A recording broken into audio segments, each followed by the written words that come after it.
안녕하세요. 이번 영상에서는 저희가 당했던 전세 사기 피해와 전세 보증금을 돌려받기까지의 과정을 정리해 보겠습니다. 저희의 경우는 2012년 결혼을 하면서 신혼집을 구했습니다. 그때 당시에는 둘만 살면 됐고 최대한 돈을 아껴 여유 자금으로 주식 투자를 해서 자산을 불리려고 2012년 2월에 은평구에 12평, 방 3개인 신축 빌라에 전세금 1억 2천만 원에 들어갔습니다. 적은 금액으로 깔끔한 집에 들어가려다 보니 아파트는 택도 없고 당연히 빌라의 크기나 위치와 주변 환경도 별로였습니다. 그래도 그때는 좋았습니다. 당연히 부동산에 선순위 채무 관계가 없음을 먼저 확인하고 입주하면서 확정일자까지 받았습니다. 선순위 채무 관계도 없고 입주하면서 확정일자까지 받았으니까 안심을 했었죠. 살다 보니 신축 빌라의 단점이 나타나기 시작했습니다. 겨울에는 배수관이 얼어 세탁실에서 물이 역류하기도 하고요. 결로 현상으로 벽지에 곰팡이가 피기도 했습니다. 그리고 2년 후에 계약 종료 시점이 다가오기 전에 첫 아이가 태어났습니다. 아이를 키우기에 적합한 환경으로 이사를 해야겠다고 결심하고 2013년 12월 계약 종료를 하겠다고 집주인에게 연락을 했는데 연락이 계속 안 됐습니다. 내용 증명이라도 보내야겠다 싶어서 등기부를 확인해 보니까 2013년 8월경에 매매가 이루어졌습니다. 집주인이 바뀐 것이죠. 매매가는 1억 7천만 원이었습니다. 그리고 이 새 집주인은 집을 매입한 지 일주일 정도 후에 대출을 했는지 근저당이 설정됩니다. 1억 3,200만 원 정도의 근저당이 설정되었습니다. 보통 근저당은 대출 금액의 120% 정도를 잡기 때문에 1억 1천만 원 정도를 대출한 것으로 추산됩니다. 여기까지 PD수첩 전세 사기 편에 나온 것처럼 집주인이 바뀌고 바뀐 집주인이 바로 대출을 받아서 부동산에 근저당이 설정되는 그 흐름과 매우 비슷합니다. 그래서 바로 새 집주인의 주소로 내용 증명을 발송했습니다. 하지만 폐문부제로 인해서 반송되었고요. 결국 3번의 내용 증명을 보냈으나 모두 반송되었습니다. 이때 주의할 것은 한 번 반송되었다고 안 보내거나 같은 주소로 보내면 안 됩니다. 이 반송되었다는 우체국 안내문과 임대차 계약서, 신분증을 가지고 가까운 동사무소로 가면 새 집주인의 최근 등록된 주소지를 확인할 수 있습니다. 최근 등록지 주소지를 확인하고 이 최근 등록된 주소지로 내용 증명을 보내야지 추후 보증금 반환 소송 진행 시 임차인으로서 책임을 다했다고 인정받아서 유리한 판결을 받을 수 있습니다. 그리고 새로 태어난 아이 때문에 빨리 집을 옮기고 싶어서 임차권 등기를 신청하고 보유하던 주식을 모두 처분한 현금으로 2014년 7월 새로운 집을 구해서 이사했습니다. 임대인으로부터 집주인으로부터의 보증금 반환이 미루어지면서 계획했던 것보다 반년이나 늦게 이사를 할 수 있었죠. 만약 여유 현금이 없었다면 꼼짝없이 그 집에 묶여 있었어야 했습니다. 참고로 여유 현금이 있어서 집을 옮기더라도 이 임차권 등기를 설정하고 이사를 해야 합니다. 그렇지 않으면 세입자의 선순위 대항력이 없어져서 전세보증금을 나중에 돌려받을 순위가 제일 뒤로 밀려버립니다. 그러면 강제경매를 가더라도 전세보증금을 거의 돌려받지 못하게 되는 것이죠. 그리고 집주인에게 바로 보증금 반환 소송을 걸었습니다. 집을 비운 상태에서 소송을 걸었기에 집주인에게 집을 반환한 것으로 인정돼서 우리가 집을 비운 날로부터 집주인이 소장을 받기 전까지는 연 5%, 그리고 그 집주인이 소장을 받은 날로부터 우리에게 전세보증금을 모두 줄여주는 날까지는 연 20%의 이자를 지급하라는 청구도 받아들여졌습니다. 소장 제출 후에 승소까지는 2개월 정도 걸렸습니다. 집주인은 여전히 연락이 되지 않았고요. 변론조차 하지 않아서 이때는 무변론으로 승소를 했습니다. 그리고 보증금 반환 소송에서 승소한 증거를 근거로 2014년 11월 우리가 전에 살던 집에 강제경매를 신청했습니다.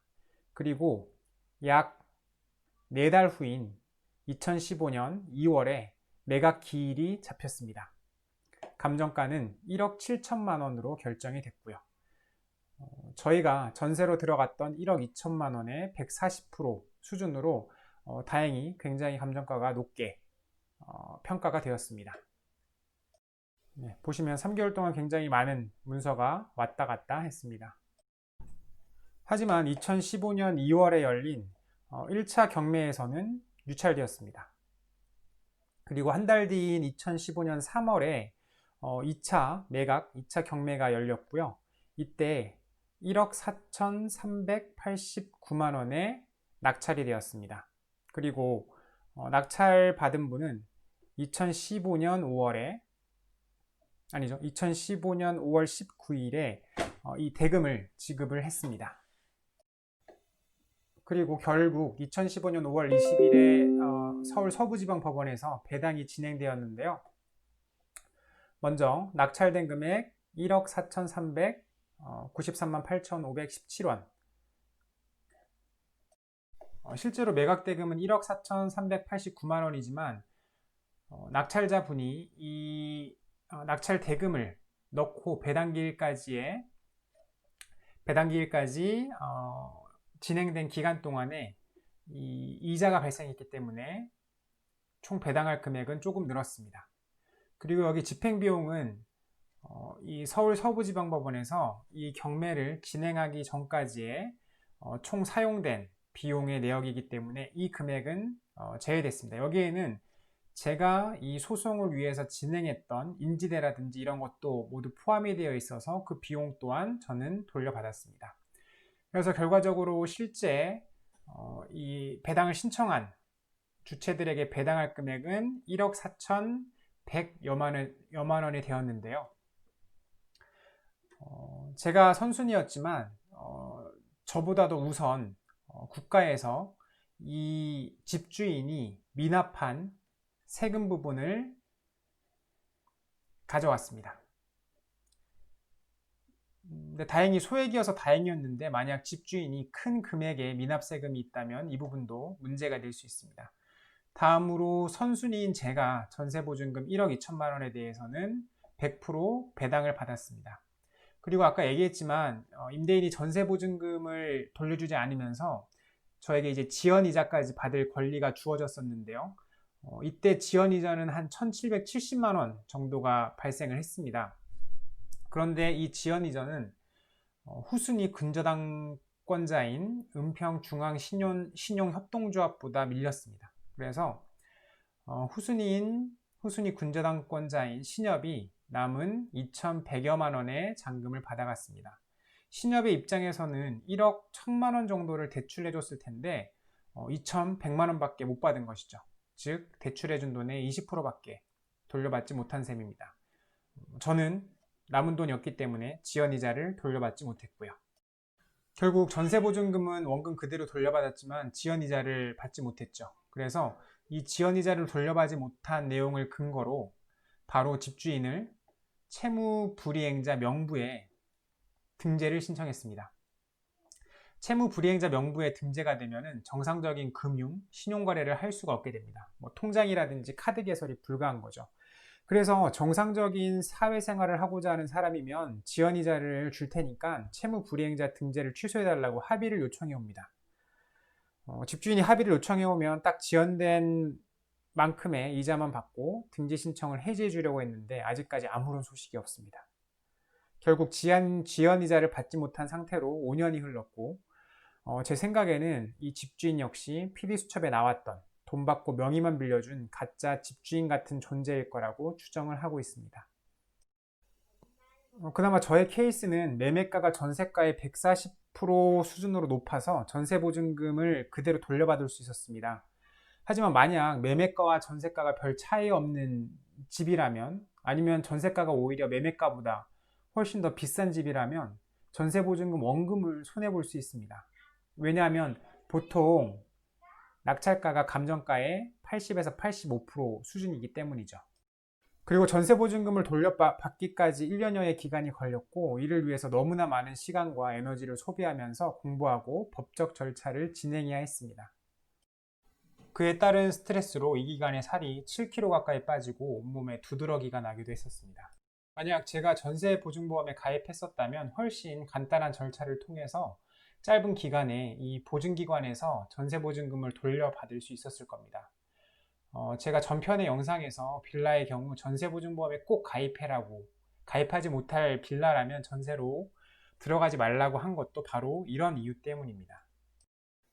혹시나 전세보증보험에 가입하지 않고 전세계약을 해야 할 위에 번거롭고 힘든 절차를 감안해서라도 꼭 계약을 해야 하는 불가피한 상황이라면 매매가가 전세가보다 최소 120% 이상인 곳만 계약을 해야 합니다. 그리고 매매가는 집주인이나 한 부동산의 얘기만 듣지 말고 주변 여러 부동산을 방문해서 확인하고 인터넷 부동산 서비스를 통해서 주변의 시세와 비교해보고 맞는지 확인해야 합니다. 그렇지 않으면 내가 선순위고 보증금 반환 소송과 강제경매 절차를 통해 배당을 받게 되더라도 보증금 원금을 다 돌려받지 못할 수 있기 때문이죠. 그리고 신축 빌라나 집주인이 소유한 지 얼마 되지 않는 빌라는 되도록 피하는 게 좋아 보입니다.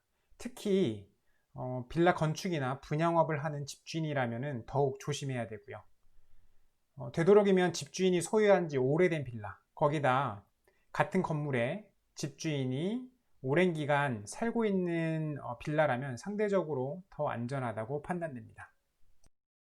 만약 빌라의 전세 계약으로 입주를 하실 예정이라면 제가 이 영상에서 말씀드렸던 내용들을 잘 기억하셔서 안전하게 거주하시기를 바랍니다.